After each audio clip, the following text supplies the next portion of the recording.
ಇಲ್ಲಿ ತನಕ ಏನು ಷಡ್ಯಂತ್ರ ಮೈನ್ ಮೀಡಿಯಾಗಳು ಷಡ್ಯಂತ್ರ ಯಾರು ಯಾರು ಅತ್ಯಾಚಾರಿಗಳ ಜೊತೆ ಕೈ ಜೋಡಿಸ್ತಾರೆ ಅವರಿಗೆ ಈ ಮಹಾಲಿಂಗೇಶ್ವರ ದೇವರೇ ಶಿಕ್ಷೆಯನ್ನು ಕೊಡಬೇಕು. ಮೈನ್ ಸ್ಟ್ರೀಮ್ ಮಾಧ್ಯಮಗಳು ಸುಳ್ಳು ಹೇಳ್ತಾ ಇದ್ದಾರಲ್ಲ, ನಾಚಿಕೆ ಆಗಬೇಕು. ಷಡ್ಯಂತ್ರವನ್ನು ರೂಪಿಸಿ ಅದನ್ನು ಹಾಳು ಮಾಡಲಿಕ್ಕೆ ನೋಡ್ತಾ ಇದ್ದಾರೆ.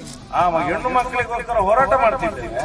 ಇವತ್ತು ಆ ರೌಡಿ ಇದು ಗಡಿಪರ್ನ ಆದೇಶದಲ್ಲಿ ಪೊಲೀಸರು ಏನ್ ಮಾಡಿದ್ದಾರೆ ಗೊತ್ತಾ? ನಾವು ಹೆಣ್ಣು ಮಕ್ಕಳಿಗೆ ಏನು ದೌರ್ಜನ್ಯ ಮಾಡಿದ್ದಾರೆ. ಎಂತ ಪಾಪಿ ಪೊಲೀಸ್ನವರು ಇದ್ದಾರೆ ಅಂತ ಹೇಳಿದರೆ, ಆದಿಚುಂಚನಗಿರಿಯಲ್ಲಿ ಒಂದೂವರೆ ಗಂಟೆಯ ಕಾಲ ನಿರ್ಮಲಾನಂದ ಸ್ವಾಮೀಜಿ ಹತ್ರನೇ ಎಲ್ಲವನ್ನು ಬಿಡಿಸಿ ಹೇಳಿದ್ದಾನೆ. ಅವನು ಮಹಾಕಾಳನ ಮೇಲೆ ಪ್ರಮಾಣ ಮಾಡಿದ್ದಾರೆ, ಶಿಕ್ಷೆ ಕೊಡಿಸ್ತೇವೆ ಅಂತ ಹೇಳಿ. ಬರೇ ಒಂದು ಬುರುಡೆ ನಿಂತ್ಕೊಂಡು ನಾಟಕ ಮಾಡ್ತಿದ್ದಾರೆ ಅಷ್ಟೇ. ಈ ಮೈನ್ ಸ್ಟ್ರೀಮ್ ಮೀಡಿಯಾಗೆ ಯಾರು ಮಾಹಿತಿ ಎಲ್ಲ ಕೊಡ್ತಾರೆ, ಏನು ಷಡ್ಯಂತ್ರ ಮಾಡ್ತಾ ಇದ್ದಾರೆ. SIT ಒಳಗಡೆ ತುಂಬಾ ಅಧಿಕಾರಿಗಳಿದ್ದಾರೆ. ಯಾರ್ಯಾರು ರೇಪಿಸ್ಟ್ ಮಾಡಿದ್ದಾರೆ, ಯಾರ್ಯಾರು ಮಾಡ್ತಿದ್ದಾರೆ ಎಲ್ಲವನ್ನೂ ಹೇಳಿದ್ದಾನೆ. ಪುತ್ತೂರಿಗೆ ಬಂದ ಉದ್ದೇಶ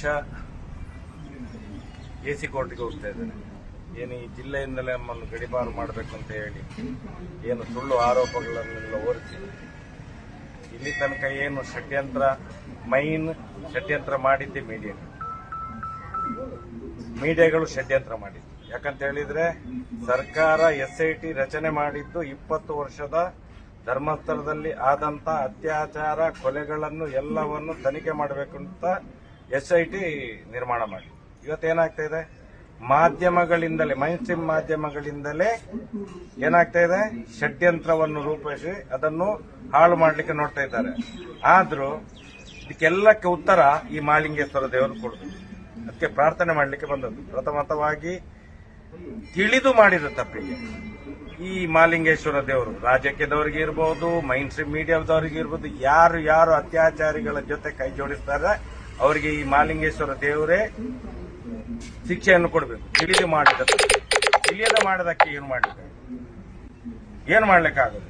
ನಾನು ಹೇಳ್ತೇನೆ, ನಾನು ಇಷ್ಟ ತನಕ 14 ವರ್ಷದಿಂದ ಸೌಜನ್ಯ ಪರ ಹೋರಾಟ ಮಾಡ್ತಾ ಇದ್ದೇನೆ. ಏನೆಲ್ಲ ಆರೋಪ ಮಾಡಿದ್ದೇನೆ ಅದೆಲ್ಲವೂ ಮಹಾಲಿಂಗೇಶ್ವರ ದೇವಸ್ಥಾನ ದೇವರಿಗೆ ಗೊತ್ತಿದೆ, ಆ ಮಂಜುನಾಥ ದೇವರಿಗೆ ಗೊತ್ತಿದೆ. ನಾನು ಇಷ್ಟ ತನಕ ಹೇಳಿದ್ದು ಸತ್ಯವೇ. ಅಲ್ಲಿ ಅತ್ಯಾಚಾರ ಆಗಿದ್ದು ಹೌದೇ, ಅಲ್ಲಿ ಅನಾಚಾರ ಆಗಿದ್ದು ಹೌದೇ, ಅಲ್ಲಿ ದೀನದಲಿತರ ಭೂಮಿ ಒಳಗೆ ಹಾಕಿದ್ದು ಹೌದೇ, ಅಲ್ಲಿ ಬಡ್ಡಿ ವ್ಯವಹಾರ ಮಾಡಿದ್ದು ಹೌದೇ. ಇದು ಮಹಾಲಿಂಗೇಶ್ವರ ದೇವಸ್ಥಾನದ ಅಂಗಣದಲ್ಲಿ ನಿಂತು ಹೇಳುವಂತದ್ದು. ಇದಕ್ಕೆ ಶಿಕ್ಷೆ ಆಗಲೇಬೇಕು. ಈ ದೇಶದ ಕಾರ್ಯಾಂಗದ ವ್ಯವಸ್ಥೆಯಲ್ಲಿ, ಈ ರಾಜ್ಯದ ಕಾರ್ಯಾಂಗದ ವ್ಯವಸ್ಥೆಯಲ್ಲಿ ನ್ಯಾಯ ಸಿಗದಿದ್ರೂ ಕೂಡ ಈ ಮಹಾಲಿಂಗೇಶ್ವರ ದೇವರ, ಆ ಧರ್ಮಸ್ಥಳದ ಮಂಜುನಾಥ ದೇವರ, ಅಣ್ಣಪ್ಪ ಸ್ವಾಮಿಯ ನ್ಯಾಯಾಲಯದಲ್ಲಿ ನ್ಯಾಯ ಸಿಗಲೇಬೇಕು. ಇಷ್ಟೇ ಹೇಳಲಿಕ್ಕೆ ಇಚ್ಛೆ ಪಡ್ತೇನೆ. ಜಾಸ್ತಿ ಮಾತಾಡೋದಿಲ್ಲ. ಮುಂದಿನ ದಿನಗಳಲ್ಲಿ ಡಿಸೆಂಬರ್ 16ಕ್ಕೆ ಮಹಿಳೆಯರೇ ಸೇರಿ, ಅದು ಯಾವ ಒಂದು ಸಂಘಟನೆ ಇದಾವೆ ಎಲ್ಲಾ ಮಹಿಳೆಯರು ಸೇರಿ ಮಾಡುವಂತ ಹೋರಾಟ. ಅದಕ್ಕೆ ಆ ಸಂಘಟನೆ ಈ ಸಂಘಟನೆ ಅಂತ ಯಾರು ಮುತುವರ್ಜಿ ವಹಿಸಿಕೊಳ್ಳಿಲ್ಲ. ಎಲ್ಲಾ ಸಂಘಟನೆ ಸೌಜನ್ಯ ಹೋರಾಟ ಸಮೇತ ಸೇರ್ಕೊಂಡು ಮಾಡುವಂತ ಹೋರಾಟ, ಮಹಿಳೆಯರೇ ಮಾಡುವಂತ ಹೋರಾಟ, ಮಹಿಳೆಯರು ಹೆಚ್ಚಿನ ಸಂಖ್ಯೆಯಲ್ಲಿ ಬರಬೇಕು ಅಂತ ಹೇಳಿ ಅಪೇಕ್ಷೆ ಪಡ್ತಿದ್ದೇವೆ ನಾವು ಅಷ್ಟೇ. ನಿಮ್ಮದು ಬೆಂಬಲ ಸಂಪೂರ್ಣ ಖಂಡಿತ ಇದೆ. ಸರ್, ಈಗ SIT ಅವರು ವರದಿ ಕೊಟ್ಟದ್ರ ಬಗ್ಗೆ SIT ವರದಿ ಕೊಟ್ಟದ್ದಲ್ಲ, ಇದು ರಿಪೋರ್ಟ್ ಕೊಟ್ಟಿದೆ. ತನಿಖೆ ಏನೇನಾಗಿದೆ ರಿಪೋರ್ಟ್ ಕೊಟ್ಟಿದ್ದಾರೆ ಅವರು. ಇದನ್ನು ಮಾಧ್ಯಮಗಳು ಚಾರ್ಜ್ ಶೀಟ್ ಅಂತ ಹೇಳಿ ಮೈನ್ ಸ್ಟ್ರೀಮ್ ಮಾಧ್ಯಮಗಳು ಸುಳ್ಳು ಹೇಳ್ತಾ ಇದ್ದಾರಲ್ಲ, ನಾಚಿಕೆ ಆಗ್ಬೇಕು. ಇದೆಲ್ಲ ಮಾಡಬಾರದು, ತಪ್ಪು ಕೆಲಸ ಮಾಡಬಾರದು. ಮಾಧ್ಯಮಗಳು ಏನು ಸತ್ಯದ ಕಣ್ಣು ತೆರೆಸಲಿಕ್ಕೆ ಇರುವಂತದ್ದು. ಇವತ್ತು ಸುಳ್ಳೇ ಹೇಳ್ತಾ ಇದ್ದಾವೆ, ಬದುಕ್ತಾರೆ ಇವರು. ಅದಕ್ಕೆ ಇಂಥ ಮಹಾಲಿಂಗೇಶ್ವರ ದೇವರ ಶಾಪ ಕೊಡ್ಬೇಕಂತ ಹೇಳಿ ಇಲ್ಲಿ ಫಸ್ಟಿಗೆ ಬಂದದ್ದು. ಅದಕ್ಕೆ ನಾನು ಈಗ AC ಕೋರ್ಟ್ಗೆ ಹೋಗ್ಲಿಕ್ಕೆ ಇದೆ, ರೌಡಿ ಲಿಸ್ಟ್ ಇದು ಏನು ಅಲ್ಲಿ ಸುಳ್ಳು ಕೇಸುಗಳನ್ನು ಇದು ರೆಡಿ ಮಾಡಿದ್ದಾರೆ ಅಂತೇಳಿ ಒಂದು ನೋಡಿ ನಾಚಿಕೆ ಆಗ್ತದೆ ನಮ್ಗೆ. 14 ವರ್ಷದಿಂದ ಧರ್ಮಸ್ಥಳ ಗ್ರಾಮದಲ್ಲಿ ರಾಜ್ಯ ಬೀದಿಯಲ್ಲಿ ಆದಂತ ಅತ್ಯಾಚಾರ ಕೊಲೆ ಪ್ರಕರಣ, ಆ ಹೆಣ್ಣು ಮಕ್ಕಳಿಗೋಸ್ಕರ ಹೋರಾಟ ಮಾಡ್ತಿದ್ದೇವೆ. ಇವತ್ತು ಆ ರೌಡಿ ಇದು ಗಡಿಪರ್ನ ಆದೇಶದಲ್ಲಿ ಪೊಲೀಸರು ಏನ್ ಮಾಡಿದ್ದಾರೆ ಗೊತ್ತಾ? ನಾವು ಹೆಣ್ಣು ಮಕ್ಕಳಿಗೆ ಏನು ದೌರ್ಜನ್ಯ ಮಾಡಿದ್ದೇವೆ ಅಂತ. ಎಂತ ಪಾಪಿ ಪೊಲೀಸ್ನವರು ಇದ್ದಾರೆ ಅಂತ ಹೇಳಿದ್ರೆ ಇವರಿಗೆ ಬದುಕಲಿಕ್ಕೆ ಆಗ್ತದೆ. ಅದಕ್ಕೆ ಇಲ್ಲೇ ಅದಕ್ಕೆಲ್ಲ ಉತ್ತರ ಇವರೇ ಕೊಡಬೇಕು, ಮಹಾಲಿಂಗೇಶ್ವರ ದೇವರು ಕೊಡಬೇಕು, ಆ ಅಣ್ಣಪ್ಪ ಸ್ವಾಮಿ ಮಂಜುನಾಥ ದೇವರು ಕೊಡಬೇಕು ಅಂತ ಹೇಳಿ ಪ್ರಾರ್ಥನೆ ಮಾಡಿ ಹೊರಟದ್ದು. ನೀವು ಮತ್ತು ಚಿನ್ನಯ್ಯ ಆದಿಚುಂಚನಗಿರಿ ಸ್ವಾಮೀಜಿ ಹತ್ರ ಹೋಗಿದ್ದೀರಿ ಅಂತ? ಖಂಡಿತ ಹೋಗಿದ್ದೇವೆ. ನಾನು ಮಾತ್ರ ಚಿನ್ನಯ್ಯ ಮಾತ್ರ ಹೋಗಿದ್ದಲ್ಲ, ಸೌಜನ್ಯನ ಮನೆಯವರು ಇದ್ರು, ಸೌಜನ್ಯ ಪರ ಹೋರಾಟಗಾರರಿದ್ರು. ಆದಿಚುಂಚನಗಿರಿಯಲ್ಲಿ ಒಂದೂವರೆ ಗಂಟೆಯ ಕಾಲ ನಿರ್ಮಲಾನಂದ ಸ್ವಾಮೀಜಿ ಹತ್ರನೇ ಎಲ್ಲವನ್ನು ಬಿಡಿಸಿ ಹೇಳಿದ್ದಾನೆ ಅವನು.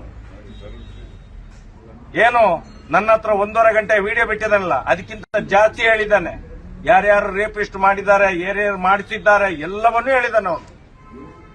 ಸ್ವಾಮೀಜಿಗಳು ಬಂದು ಹೇಳಿ ಅಲ್ಲ ಮುಂದೆ, ಯಾಕೆ ಹೇಳೋದಿಲ್ಲ ಸ್ವಾಮೀಜಿಗಳು? ಇವತ್ತು ಸ್ವಾಮೀಜಿಗಳು ಅವತ್ತೇ ಹೇಳಿದ್ದಾರೆ ನನ್ನದು. ನಾಳೆ ಮುಖ್ಯಮಂತ್ರಿಗಳು ನನಗೆ ಮೈಸೂರಲ್ಲಿ ಒಂದೇ ಸಭೆಯಲ್ಲಿದ್ದೇವೆ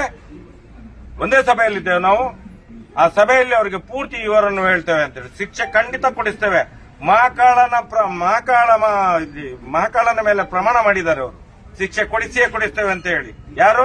ನಿರ್ಮಲಾನಂದ ಸ್ವಾಮೀಜಿ ಅವರು. ಕೊಡಿಸಲಿ ಅವರು. ಅದು ಬಿಟ್ಟು ರಾಜಕೀಯ ಮಾಡೋದಲ್ಲ. ಸ್ವಾಮೀಜಿಗಳು ಮಠದಲ್ಲಿ ಕೂತ್ಕೊಂಡು ರಾಜಕೀಯ ಮಾಡೋದಲ್ಲ. ಯಾವ ಸ್ವಾಮೀಜಿಗಳು ಬೇಕಾದ್ರೆ ಇರಲಿ. ನಾವು ನೇರವಾಗಿ ಸನಾತನ ಹಿಂದೂ ಧರ್ಮದ ಪ್ರತಿಪಾದಕರು. ನಾವು ಹಿಂದೂ ಧರ್ಮದ ವಿರೋಧಿಗಳಲ್ಲ. ಇವತ್ತು ಹೇಳ್ತೇನೆ, ಮುಂದೆ ಹೇಳಿದ್ದೇನೆ, ಹಿಂದೆ ಹೇಳ್ತೇನೆ. ಸರ್, ನಿಮ್ಮ ಪ್ರಕಾರ ಎಸ್ಐಟಿ ತನಿಖೆ ಪೂರ್ಣ ಆಗಿದೆ? ಎಲ್ಲಿ ಪೂರ್ಣ ಸ್ವಾಮಿ, ಸ್ಟಾರ್ಟೇ ಆಗ್ಲಿಲ್ಲ, ಇನ್ನು ಆಗ್ಬೇಕಷ್ಟೇ. ಅತ್ಯಾಚಾರಿಗಳ ವಿಚಾರಣೆ ಇನ್ನೂ ನಡಿಬೇಕಷ್ಟೇ. ಇಲ್ಲಿ ತನಕ ಯಾರು ಬರೇ ಒಂದು ಬುರುಡೆ ನೀಡ್ಕೊಂಡು ನಾಟಕ ಮಾಡ್ತಾ ಇದ್ದಾರೆ ಅಷ್ಟೇ.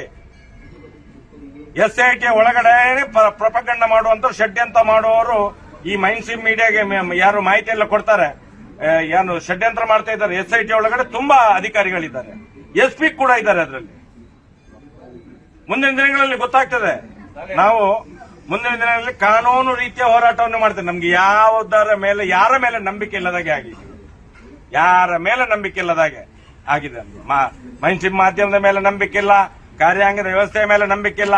ಈ ದೇಶದ ಕಾನೂನಿನ ಮೇಲೆ ಮಾತ್ರ ನಂಬಿಕೆ ಇರುವಂತದ್ದು. ಮುಂದಿನ ದಿನಗಳಲ್ಲಿ ಕಾನೂನು ರೀತಿಯ ಹೋರಾಟವನ್ನೇ ನಾವು ಮಾಡ್ತೇವೆ. ಪುತ್ತೂರಿಗೆ ಬಂದ ಉದ್ದೇಶ AC ಕೋರ್ಟ್ಗೆ ಹೋಗ್ತಾ ಇದ್ದೇನೆ. ಏನು ಈ ಜಿಲ್ಲೆಯಿಂದಲೇ ನಮ್ಮನ್ನು ಗಡಿಪಾರು ಮಾಡಬೇಕು ಅಂತ ಹೇಳಿ ಏನು ಸುಳ್ಳು ಆರೋಪಗಳನ್ನೆಲ್ಲ ಹೊರಿಸಿ ಇಲ್ಲಿ ತನಕ ಏನು ಷಡ್ಯಂತ್ರ ಮಾಡಿದ್ದೆ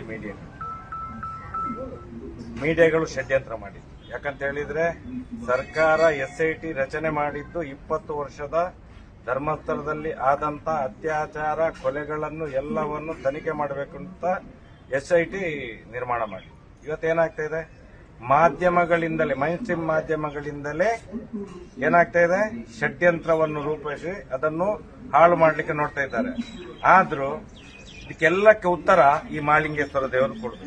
ಅದಕ್ಕೆ ಪ್ರಾರ್ಥನೆ ಮಾಡಲಿಕ್ಕೆ ಬಂದದ್ದು. ಪ್ರಥಮತವಾಗಿ ತಿಳಿದು ಮಾಡಿದ ತಪ್ಪಿಗೆ ಈ ಮಹಾಲಿಂಗೇಶ್ವರ ದೇವರು, ರಾಜಕೀಯದವರಿಗೆ ಇರಬಹುದು, ಮೈನ್ ಸ್ಟ್ರೀಮ್ ಮೀಡಿಯಾದವರಿಗೆ ಇರಬಹುದು, ಯಾರು ಅತ್ಯಾಚಾರಿಗಳ ಜೊತೆ ಕೈ ಜೋಡಿಸ್ತಾರೆ ಅವರಿಗೆ ಈ ಮಹಾಲಿಂಗೇಶ್ವರ ದೇವರೇ ಶಿಕ್ಷೆಯನ್ನು ಕೊಡಬೇಕು. ತಿಳಿದು ಮಾಡಿದ, ತಿಳಿಯದೆ ಮಾಡಿದಕ್ಕೆ ಏನು ಮಾಡ್ಲಿಕ್ಕಾಗದು? ನಾನು ಹೇಳ್ತೇನೆ, ನಾನು ಇಷ್ಟ ತನಕ 14 ವರ್ಷದಿಂದ ಸೌಜನ್ಯ ಪರ ಹೋರಾಟ ಮಾಡ್ತಾ ಇದ್ದೇನೆ. ಏನೆಲ್ಲ ಆರೋಪ ಮಾಡಿದ್ದೇನೆ ಅದೆಲ್ಲವೂ ಮಹಾಲಿಂಗೇಶ್ವರ ದೇವರಿಗೆ ಗೊತ್ತಿದೆ, ಆ ಮಂಜುನಾಥ ದೇವರಿಗೆ ಗೊತ್ತಿದೆ. ನಾನು ಇಷ್ಟ ತನಕ ಹೇಳಿದ್ದು ಸತ್ಯವೇ. ಅಲ್ಲಿ ಅತ್ಯಾಚಾರ ಆಗಿದ್ದು ಹೌದೇ, ಅಲ್ಲಿ ಅನಾಚಾರ ಆಗಿದ್ದು ಹೌದೇ, ಅಲ್ಲಿ ದೀನದಲಿತರ ಭೂಮಿ ಒಳಗೆ ಹಾಕಿದ್ದು ಹೌದೇ, ಅಲ್ಲಿ ಬಡ್ಡಿ ವ್ಯವಹಾರ ಮಾಡಿದ್ದು ಹೌದೇ. ಇದು ಮಹಾಲಿಂಗೇಶ್ವರ ದೇವಸ್ಥಾನದ ಅಂಗಣದಲ್ಲಿ ನಿಂತು ಹೇಳುವಂತದ್ದು. ಇದಕ್ಕೆ ಶಿಕ್ಷೆ ಆಗಲೇಬೇಕು. ಈ ದೇಶದ ಕಾರ್ಯಾಂಗದ ವ್ಯವಸ್ಥೆಯಲ್ಲಿ, ಈ ರಾಜ್ಯದ ಕಾರ್ಯಾಂಗದ ವ್ಯವಸ್ಥೆಯಲ್ಲಿ ನ್ಯಾಯ ಸಿಗದಿದ್ರೂ ಕೂಡ ಈ ಮಹಾಲಿಂಗೇಶ್ವರ ದೇವರ, ಆ ಧರ್ಮಸ್ಥಳದ ಮಂಜುನಾಥ ದೇವರ, ಅಣ್ಣಪ್ಪ ಸ್ವಾಮಿಯ ನ್ಯಾಯಾಲಯದಲ್ಲಿ ನ್ಯಾಯ ಸಿಗಲೇಬೇಕು. ಇಷ್ಟೇ ಹೇಳಲಿಕ್ಕೆ ಇಚ್ಛೆ ಪಡ್ತೇನೆ. ಜಾಸ್ತಿ ಮಾತಾಡೋದಿಲ್ಲ. ಮುಂದಿನ ದಿನಗಳಲ್ಲಿ ಡಿಸೆಂಬರ್ 16ಕ್ಕೆ ಮಹಿಳೆಯರೇ ಸೇರಿ, ಅದು ಯಾವ ಒಂದು ಸಂಘಟನೆ ಇದಾವೆ, ಎಲ್ಲಾ ಮಹಿಳೆಯರು ಸೇರಿ ಮಾಡುವಂತ ಹೋರಾಟ.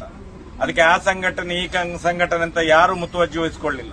ಎಲ್ಲಾ ಸಂಘಟನೆ ಸೌಜನ್ಯ ಹೋರಾಟ ಸಮೇತ ಸೇರ್ಕೊಂಡು ಮಾಡುವಂತ ಹೋರಾಟ, ಮಹಿಳೆಯರೇ ಮಾಡುವಂತ ಹೋರಾಟ, ಮಹಿಳೆಯರು ಹೆಚ್ಚಿನ ಸಂಖ್ಯೆಯಲ್ಲಿ ಬರಬೇಕು ಅಂತ ಹೇಳಿ ಅಪೇಕ್ಷೆ ಪಡ್ತಿದ್ದೇವೆ ನಾವು. ಅಷ್ಟೇ. ನಿಮ್ಮದು ಬೆಂಬಲ ಸಂಪೂರ್ಣ ಖಂಡಿತ ಇದೆ. ಸರ್, ಈಗ SIT ಅವರು ವರದಿ ಕೊಟ್ಟದ್ರ ಬಗ್ಗೆ? SIT ವರದಿ ಕೊಟ್ಟದ್ದಲ್ಲ, ಇದು ರಿಪೋರ್ಟ್ ಕೊಟ್ಟಿದೆ. ತನಿಖೆ ಏನೇನಾಗಿದೆ ರಿಪೋರ್ಟ್ ಕೊಟ್ಟಿದ್ದಾರೆ ಅವರು. ಇದನ್ನು ಮಾಧ್ಯಮಗಳು ಚಾರ್ಜ್ ಶೀಟ್ ಅಂತ ಹೇಳಿ ಮೈನ್ ಸ್ಟ್ರೀಮ್ ಮಾಧ್ಯಮಗಳು ಸುಳ್ಳು ಹೇಳ್ತಾ ಇದ್ದಾವಲ್ಲ, ನಾಚಿಕೆ ಆಗ್ಬೇಕು. ಇದೆಲ್ಲ ಮಾಡಬಾರದು, ತಪ್ಪು ಕೆಲಸ ಮಾಡಬಾರದು. ಮಾಧ್ಯಮಗಳು ಏನು ಸತ್ಯದ ಕಣ್ಣು ತೆರೆಸಲಿಕ್ಕೆ ಇರುವಂತದ್ದು. ಇವತ್ತು ಸುಳ್ಳೇ ಹೇಳ್ತಾ ಇದ್ದಾವೆ. ಬದುಕ್ತಾರೆ ಇವರು. ಅದಕ್ಕೆ ಇಂಥ ಮಹಾಲಿಂಗೇಶ್ವರ ದೇವರ ಶಾಪ ಕೊಡ್ಬೇಕಂತ ಹೇಳಿ ಇಲ್ಲಿ ಫಸ್ಟಿಗೆ ಬಂದದ್ದು. ಅದಕ್ಕೆ ನಾನು ಈಗ AC ಕೋರ್ಟ್ಗೆ ಹೋಗ್ಲಿಕ್ಕೆ ಇದೆ, ರೌಡಿ ಲಿಸ್ಟ್ ಇದು ಏನು ಅಲ್ಲಿ ಸುಳ್ಳು ಕೇಸುಗಳನ್ನು ಇದು ರೆಡಿ ಮಾಡಿದ್ದಾರೆ ಅಂತೇಳಿ. ಒಂದು ನೋಡಿ ನಾಚಿಕೆ ಆಗ್ತದೆ ನಮ್ಗೆ. 14 ವರ್ಷದಿಂದ ಧರ್ಮಸ್ಥಳ ಗ್ರಾಮದಲ್ಲಿ ರಾಜ್ಯ ಬೀದಿಯಲ್ಲಿ ಆದಂತ ಅತ್ಯಾಚಾರ ಕೊಲೆ ಪ್ರಕರಣ. ಆ ಹೆಣ್ಣು ಮಕ್ಕಳಿಗೋಸ್ಕರ ಹೋರಾಟ ಮಾಡ್ತಿದ್ದೇವೆ. ಇವತ್ತು ಆ ರೌಡಿ ಇದು ಗಡಿಪರ್ನ ಆದೇಶದಲ್ಲಿ ಈ ಪೊಲೀಸ್ನವ್ರು ಏನ್ ಮಾಡಿದ್ದಾರೆ ಗೊತ್ತಾ? ನಾವು ಹೆಣ್ಣು ಮಕ್ಕಳಿಗೆ ಏನು ದೌರ್ಜನ್ಯ ಮಾಡಿದ್ದೇವೆ ಅಂತ. ಎಂತ ಪಾಪಿ ಪೊಲೀಸ್ನವ್ರು ಇದ್ದಾರೆ ಅಂತ ಹೇಳಿದ್ರೆ ಇವರಿಗೆ ಬದುಕಲಿಕ್ಕೆ ಆಗ್ತದೆ. ಅದಕ್ಕೆ ಇಲ್ಲೇ ಅದಕ್ಕೆಲ್ಲ ಉತ್ತರ ಇವರೇ ಕೊಡ್ಬೇಕು, ಮಹಾಲಿಂಗೇಶ್ವರ ದೇವರು ಕೊಡ್ಬೇಕು, ಆ ಅಣ್ಣಪ್ಪ ಸ್ವಾಮಿ ಮಂಜುನಾಥ್ ದೇವರು ಕೊಡ್ಬೇಕು ಅಂತ ಹೇಳಿ ಪ್ರಾರ್ಥನೆ ಮಾಡಿ ಹೊರಟದ್ದು. ನೀವು ಮತ್ತು ಚಿನ್ನಯ್ಯ ಆದಿಚುಂಚನಗಿರಿ ಸ್ವಾಮೀಜಿ ಹತ್ರ ಹೋಗಿದ್ದೀರಿ ಅಂತ? ಖಂಡಿತ ಹೋಗಿದ್ದೇವೆ. ನಾನು ಮಾತ್ರ ಚಿನ್ನಯ್ಯ ಮಾತ್ರ ಹೋಗಿದ್ದಲ್ಲ, ಸೌಜನ್ಯನ ಮನೆಯವರು ಇದ್ರು, ಸೌಜನ್ಯ ಪರ ಹೋರಾಟಗಾರರಿದ್ರು. ಆದಿಚುಂಚನಗಿರಿಯಲ್ಲಿ 1.5 ಗಂಟೆಯ ಕಾಲ ನಿರ್ಮಲಾನಂದ ಸ್ವಾಮೀಜಿ ಹತ್ರನೇ ಎಲ್ಲವನ್ನು ಬಿಡಿಸಿ ಹೇಳಿದ್ದಾನೆ ಅವನು. ಏನು ನನ್ನ ಹತ್ರ 1.5 ಗಂಟೆ ವಿಡಿಯೋ ಬಿಟ್ಟಿದ್ದಾನಲ್ಲ, ಅದಕ್ಕಿಂತ ಜಾಸ್ತಿ ಹೇಳಿದ್ದಾನೆ. ಯಾರ್ಯಾರು ರೇಪಿಸ್ಟ್ ಮಾಡಿದ್ದಾರೆ, ಯಾರ್ಯಾರು ಮಾಡಿಸಿದ್ದಾರೆ ಎಲ್ಲವನ್ನೂ ಹೇಳಿದ್ದಾನೆ ಅವನು. ಸ್ವಾಮೀಜಿಗಳು ಬಂದು ಹೇಳಿ ಅಲ್ಲ ಮುಂದೆ, ಯಾಕೆ ಹೇಳೋದಿಲ್ಲ ಸ್ವಾಮೀಜಿಗಳು? ಇವತ್ತು ಸ್ವಾಮೀಜಿಗಳು ಅವತ್ತೇ ಹೇಳಿದ್ದಾರೆ ನನ್ನದು. ನಾಳೆ ಮುಖ್ಯಮಂತ್ರಿಗಳು ನನಗೆ ಮೈಸೂರಲ್ಲಿ ಒಂದೇ ಸಭೆಯಲ್ಲಿದ್ದೇವೆ ನಾವು. ಆ ಸಭೆಯಲ್ಲಿ ಅವರಿಗೆ ಪೂರ್ತಿ ವಿವರನ್ನು ಹೇಳ್ತೇವೆ ಅಂತೇಳಿ, ಶಿಕ್ಷೆ ಖಂಡಿತ ಕೊಡಿಸ್ತೇವೆ. ಮಹಾಕಾಳನ ಮೇಲೆ ಪ್ರಮಾಣ ಮಾಡಿದ್ದಾರೆ ಅವರು, ಶಿಕ್ಷೆ ಕೊಡಿಸಿಯೇ ಕೊಡಿಸ್ತೇವೆ ಅಂತ ಹೇಳಿ. ಯಾರು? ನಿರ್ಮಲಾನಂದ ಸ್ವಾಮೀಜಿ ಅವರು. ಕೊಡಿಸಲಿ ಅವರು. ಅದು ಬಿಟ್ಟು ರಾಜಕೀಯ ಮಾಡೋದಲ್ಲ. ಸ್ವಾಮೀಜಿಗಳು ಮಠದಲ್ಲಿ ಕೂತ್ಕೊಂಡು ರಾಜಕೀಯ ಮಾಡೋದಲ್ಲ. ಯಾವ ಸ್ವಾಮೀಜಿಗಳು ಬೇಕಾದ್ರೆ ಇರಲಿ. ನಾವು ನೇರವಾಗಿ ಸನಾತನ ಹಿಂದೂ ಧರ್ಮದ ಪ್ರತಿಪಾದಕರು. ನಾವು ಹಿಂದೂ ಧರ್ಮದ ವಿರೋಧಿಗಳಲ್ಲ. ಇವತ್ತು ಹೇಳ್ತೇನೆ, ಮುಂದೆ ಹೇಳಿದ್ದೇನೆ, ಹಿಂದೆ ಹೇಳ್ತೇನೆ. ಸರ್, ನಿಮ್ಮ ಪ್ರಕಾರ ಎಸ್ಐಟಿ ತನಿಖೆ ಪೂರ್ಣ ಆಗಿದೆ? ಎಲ್ಲಿ ಪೂರ್ಣ ಸ್ವಾಮಿ, ಸ್ಟಾರ್ಟೇ ಆಗ್ಲಿಲ್ಲ, ಇನ್ನು ಆಗ್ಬೇಕಷ್ಟೇ. ಅತ್ಯಾಚಾರಿಗಳ ವಿಚಾರಣೆ ಇನ್ನೂ ನಡಿಬೇಕಷ್ಟೇ. ಇಲ್ಲಿ ತನಕ ಯಾರು ಬರೇ ಒಂದು ಬುರುಡೆ ನೀಡ್ಕೊಂಡು ನಾಟಕ ಮಾಡ್ತಾ ಇದ್ದಾರೆ ಅಷ್ಟೇ. ಎಸ್ಐಟಿ ಒಳಗಡೆ ಪ್ರಪಗಂಡ ಮಾಡುವಂತ ಷಡ್ಯಂತ್ರ ಮಾಡುವವರು ಈ ಮೈನ್ ಸ್ಟ್ರೀಮ್ ಮೀಡಿಯಾಗೆ ಯಾರು ಮಾಹಿತಿ ಎಲ್ಲ ಕೊಡ್ತಾರೆ, ಏನು ಷಡ್ಯಂತ್ರ ಮಾಡ್ತಾ ಇದ್ದಾರೆ. ಎಸ್ಐಟಿ ಒಳಗಡೆ ತುಂಬಾ ಅಧಿಕಾರಿಗಳಿದ್ದಾರೆ, SP ಕೂಡ ಇದ್ದಾರೆ ಅದರಲ್ಲಿ. ಮುಂದಿನ ದಿನಗಳಲ್ಲಿ ಗೊತ್ತಾಗ್ತದೆ. ನಾವು ಮುಂದಿನ ದಿನಗಳಲ್ಲಿ ಕಾನೂನು ರೀತಿಯ ಹೋರಾಟವನ್ನು ಮಾಡ್ತೇವೆ. ನಮ್ಗೆ ಯಾರ ಮೇಲೆ ನಂಬಿಕೆ ಇಲ್ಲದಾಗೆ ಆಗಿದೆ, ಯಾರ ಮೇಲೆ ನಂಬಿಕೆ ಇಲ್ಲದಾಗೆ ಆಗಿದೆ. ಮೈನ್ ಸ್ಟ್ರೀಮ್ ಮಾಧ್ಯಮದ ಮೇಲೆ ನಂಬಿಕೆ ಇಲ್ಲ, ಕಾರ್ಯಾಂಗದ ವ್ಯವಸ್ಥೆಯ ಮೇಲೆ ನಂಬಿಕೆ ಇಲ್ಲ. ಈ ದೇಶದ ಕಾನೂನಿನ ಮೇಲೆ ಮಾತ್ರ ನಂಬಿಕೆ ಇರುವಂತದ್ದು. ಮುಂದಿನ ದಿನಗಳಲ್ಲಿ ಕಾನೂನು ರೀತಿಯ ಹೋರಾಟವನ್ನೇ ನಾವು ಮಾಡ್ತೇವೆ. ಸುದ್ದಿ 18 ಸದಾ ನಿಮ್ಮೊಂದಿಗೆ.